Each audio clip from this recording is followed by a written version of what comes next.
Dans les derniers jours, dit le Seigneur, je répandrai mon esprit sur tout être humain. Au début de mon ministère d'évangéliste, ça ne m'aurait jamais traversé l'esprit de prêcher sur le baptême du Saint-Esprit dans un stade. Mon éducation religieuse me disait que cela faisait uniquement partie d'une réunion de prière. Mais le Saint-Esprit me fit changer d'avis.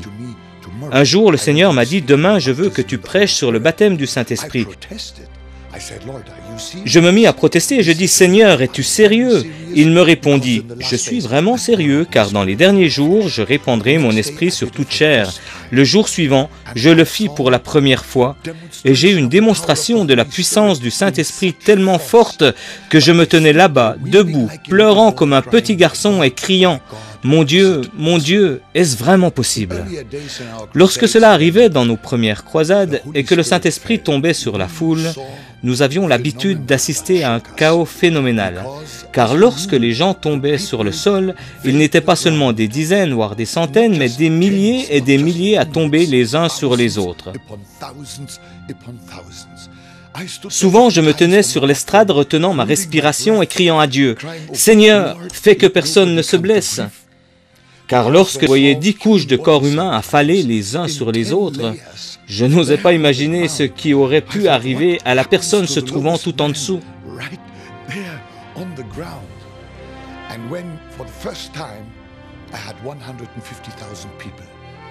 Quand pour la première fois, j'avais 150 000 personnes en face de moi et que venait le moment de prêcher sur le baptême du Saint-Esprit, je tombai à genoux et je me mis à prier.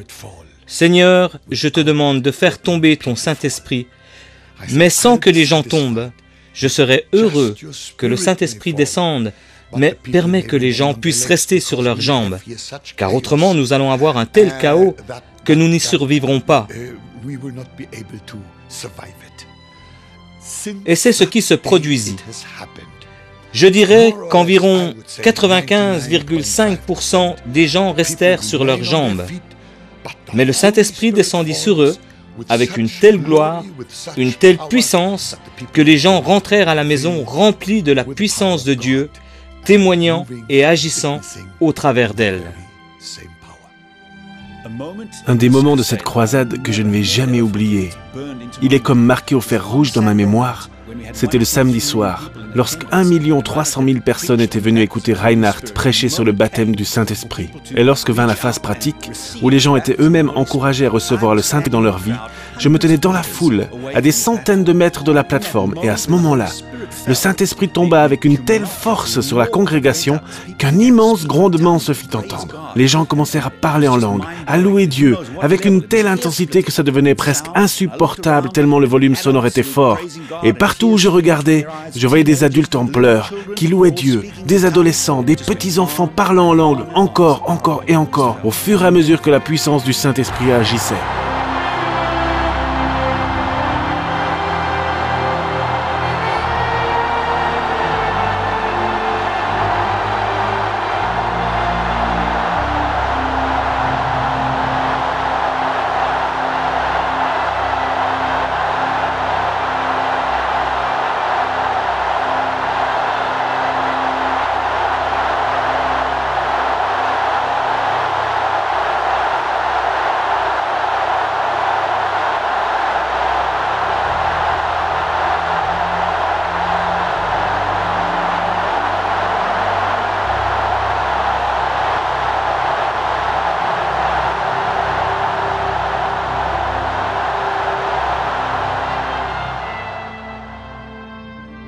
Ils furent tous remplis du Saint-Esprit et se mirent à parler en d'autres langues, selon ce que l'Esprit leur donnait de s'exprimer.